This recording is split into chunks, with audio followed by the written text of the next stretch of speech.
Hi, friends, and thanks for listening to the Fashionista Life brought to you by True Fashionistas, where you can sell, shop, and look fabulous. I am your host, Jennifer Johnson, and today we are welcoming in Dana Zeitler, and she is a certified physician's assistant with specialized training and experience in facial sculpting with fillers like Botox and multiple laser treatments. She owns DeLux Med Spa in Naples. Welcome, Dana.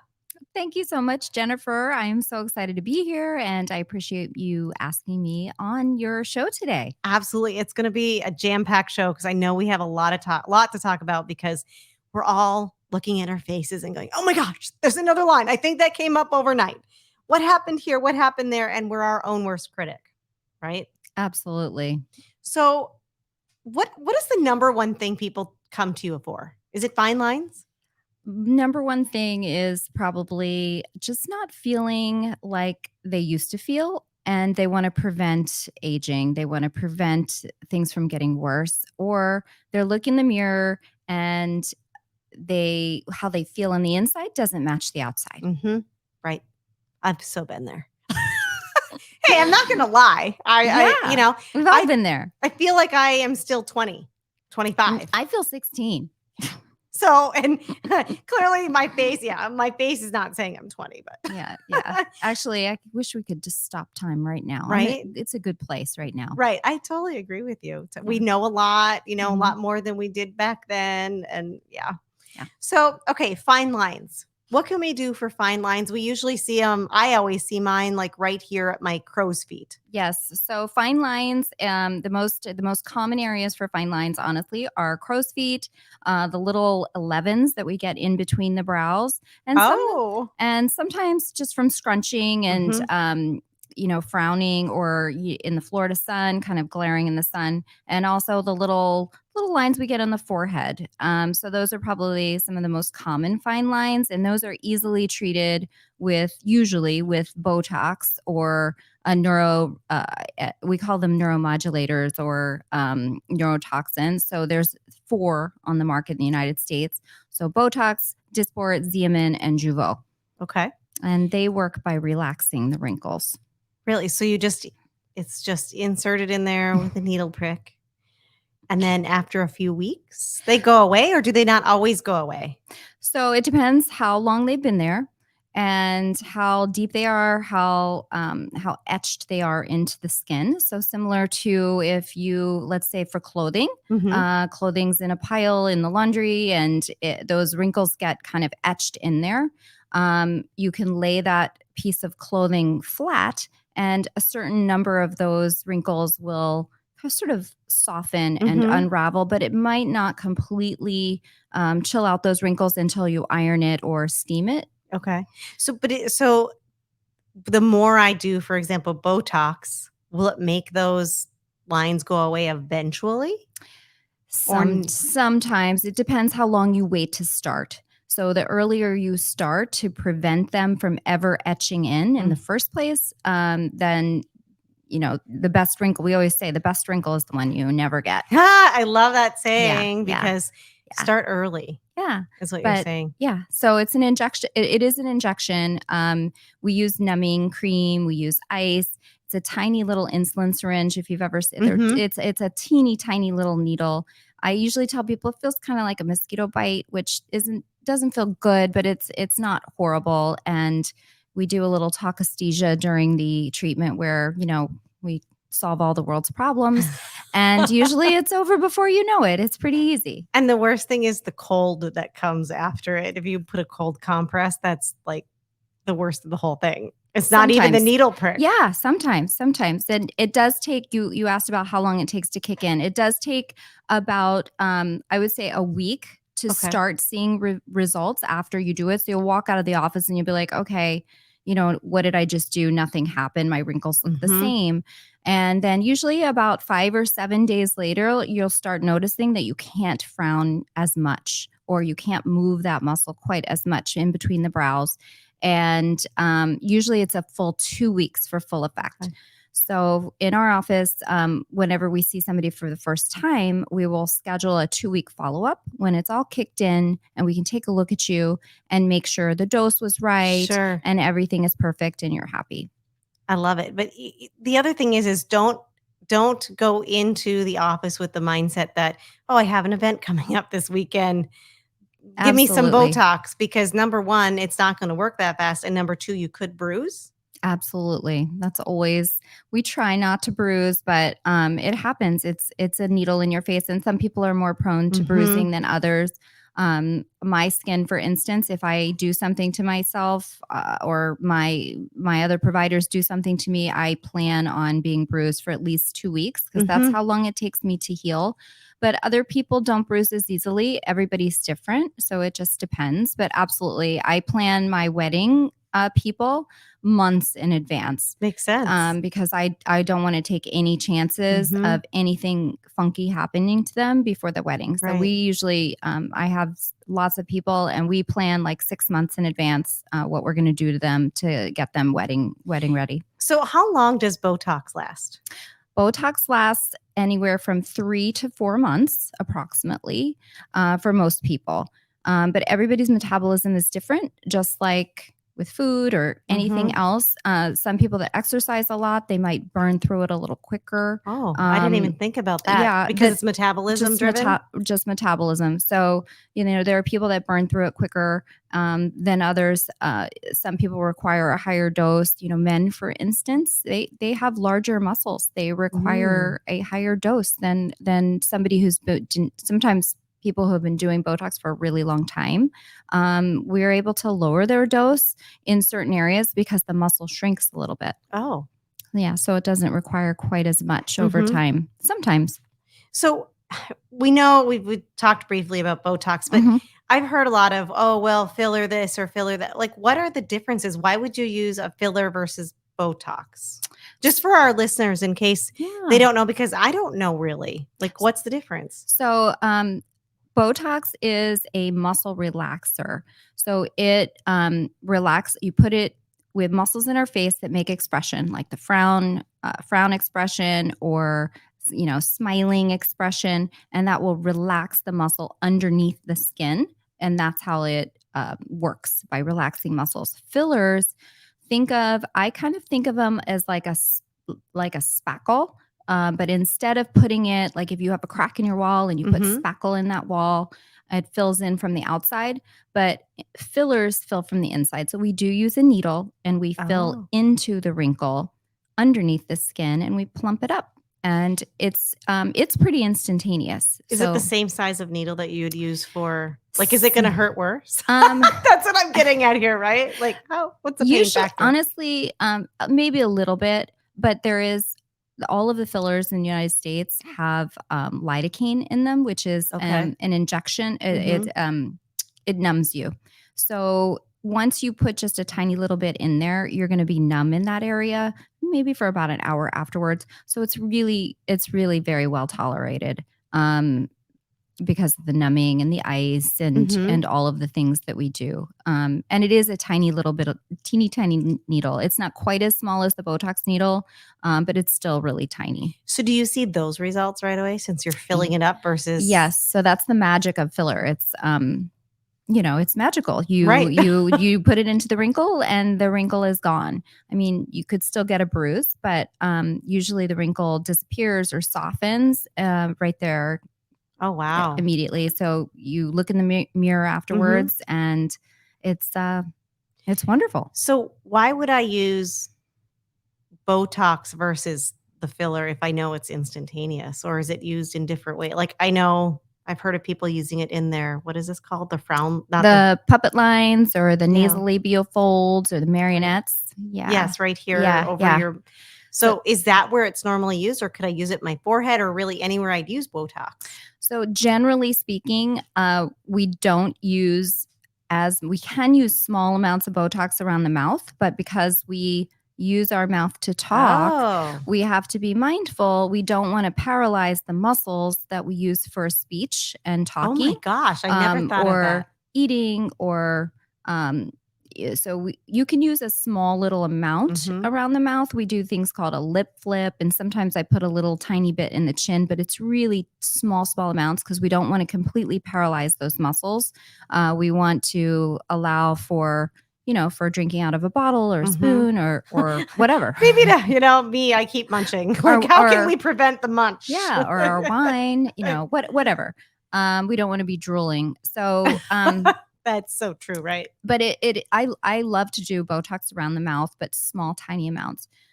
So the best way to treat wrinkles around the mouth is really with filler, because you can address them without paralyzing anything. Wonderful. With the kids headed back to school, you may have a little extra time on your hands to clean your closet and theirs. Hey, maybe even you have time to redecorate your house. And if you're wondering what to do with all that stuff that you've accumulated, bring it to True Fashionistas, where they'll sell your unwanted items for you. They take away all the hassle by doing all the work, and all you have to do is sit back and collect your money. You can reach out to them online at truefashionistas.com. Come into the store or check them out on Facebook or Instagram. That's truefashionistas.com. We're now back again with Dana Zeitler of DeLux Med Spa here in Naples, and we're talking about beauty and injectables. I learned so much from the beginning of this. Oh, awesome. I'm so excited. I'm like, why can't I just get Botox in those lines around my face? You can. That's awesome. That's really awesome. I mean, how do I know whether I need to have fillers or microdermabrasion or anything like that? Do you guys do like microderm and I don't know what the difference is between needling. Don't. We actually specialize just in injectables and laser. Okay. So we don't do any facials at our office right now. We really specialize just in injectables and laser and making that our focus. But I have wonderful estheticians all around town that I collaborate with, who I would recommend for facials and dermabrasion. Do you guys do the microneedling? Is that? We do microneedling. And I don't really know 100% what that is. Just I've heard people talk about it and something about using PRP. Is that the same thing? It's PRP and microneedling can be used together. PRP is you draw blood from your arm and you spin it down and you get a serum that has your own. It has some growth factors and collagen stimulators from your own body, and you're using a little needling device, and you are kind of putting it over the skin, and it makes little tiny microchannels or holes in your skin, and that PRP then gets pushed into those holes, and it tricks your body into trying to heal itself. Oh, wow. And you get some really nice collagen stimulation and glowing effects. It's a nice treatment. But it doesn't really help with wrinkles? It will help with wrinkles a little bit. I mean, I consider it more of a skin treatment to improve the texture and tone and quality of your skin. I still look at my fillers and Botox as my first line against wrinkles or laser. So someone sitting at home thinking, well, instead of doing this, doing any injectables, is there anything that actually helps you to do this on your own, not doing injectables? Like, is it just the aging process and it's just going to happen? No, absolutely. So I think of this like we go to the dentist twice a year, but we take care of our teeth every day, hopefully twice a day. Right. We brush our teeth, right? Everyone, are you brushing twice a day? I hope so, please. So it's the same thing with skin. Hopefully we are taking care of our skin twice a day, at least at home. In my opinion, there's really only about 4 or 5 essential products that you need to take really good care of your skin at home. And it can really slow the aging process, especially if you start early. Would you like to know what they are? Oh, I do. And I'm sure our listeners do too, because I'm sitting here with bated breath, my pen and paper in hand, ready to write this down. Okay. So we need to clean our face. I recommend washing your face twice a week. So or twice a day. So that's easy. Moisturizer. Okay. So hopefully you're using a moisturizer, a retinol or a Retin-A.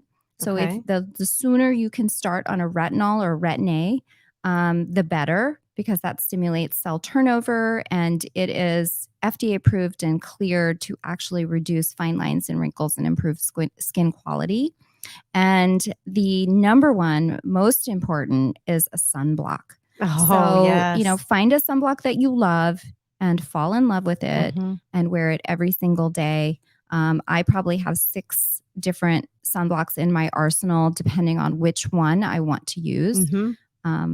And the newer sunblocks, they're luxurious, they're tinted. I have all sunblock on today. Oh, the only thing that I have on that's not sunblock is my eyeliner and my brow. You have beautiful skin. My brow stuff. So really, there's no, I hate to say, there's no excuse for not protecting yourself from the sun, and really, especially here in Florida. There's not, because I mean, even though you go, oh well, I'm never outside, because that's my excuse. But I know that I can get UV rays driving in the car, and I still get out of my car to go in somewhere, and it's still beating down on you. Absolutely. You walk out to get the mail, you run into your neighbor, you're talking to them for 5 minutes. So I tell people, just make it part of your morning routine. You get up, you wash your face, and you put on your sunblock.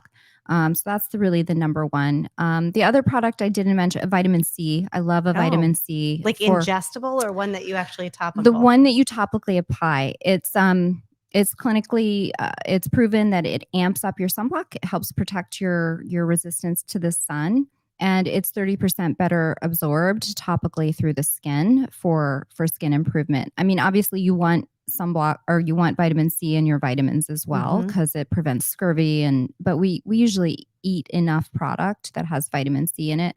But for skin absorption, we want to apply it topically. What about vitamin E? I've heard about vitamin E. Would you use that for wrinkles? That's a great product. I can't use it because I'm acne prone, but a lot of my patients use it. And it's a wonderful antioxidant. But it's not for everyone, because it is a little more, I hate to say, greasy. So it's better for older skin types or drier skin types, for sure.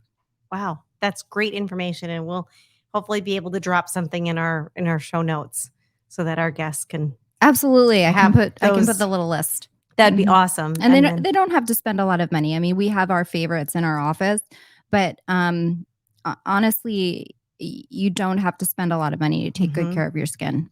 That's so good. So good to know. So let me ask you this.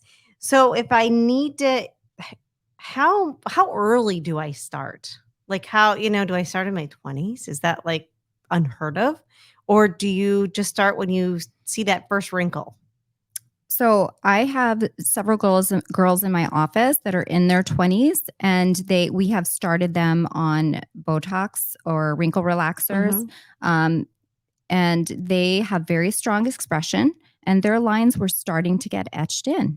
Oh, so, like 20s. Yeah. So they are really strong, and when they furrow, those lines were staying there when they stopped making their expression. So that's kind of an indicator? So that's an indication, because you don't want to start seeing those lines when you're at rest.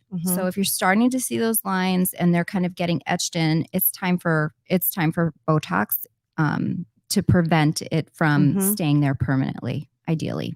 Oh, wow. So as early as then. And how I look at it is start early, because then if you have something done, people aren't like, oh my gosh. Absolutely. Oh, and then you start hearing the whispers. Absolutely. They do this. It's nobody even knew I had them to begin with. Yeah, right? For sure. I mean, the best, that's what best line is the one you don't get. But there's a limit too. So, I mean, working with a good injector who, can be honest with you. I say no to people all the time in my office, because they sometimes they come in, they're like, oh, I want this and this and this. And I'm like, okay, there's a place for everything, and everything in moderation. So just like your diet, we want to do small amounts over time versus a whole lot all the time. So you need to be mindful that we don't want anybody looking weird or fake or different. We just want to make you look like you, only better. Right. Absolutely. And I had to write down that line again that you said, the best lines are the ones that you don't get. I love that. Absolutely. I think that's really great. Now, misconceptions on injectables. What do you hear out there that people are like, oh, you don't want to get this, you don't want to get this, or they think that having an injectable is going to make one brow up here and the other one sagging. Like, what do you hear, and what do you have to say to So put those to rest? Everybody, I mean, if I had a dime for every time somebody sat in my office and said they don't want to look different, they don't want to look weird, they don't want duck lips, or that's really the misconception, is that you won't look natural. Mm-hmm. And I think that well done injectables, absolutely, you can look natural and refreshed and less tired and look like yourself, just better. Mm-hmm. Awesome. That is wonderful advice. So, Dina, if our guests would like to get a hold of you, how do they do so? So you can call the office or text the office at the office phone number, or you can find me at Naples Beauty Injector is my Instagram handle. And I've seen that, and I watch you do stuff. I'm like, oh, it's in fun. action. I have fun with that. We have a lot of fun with our Instagram, and also my website.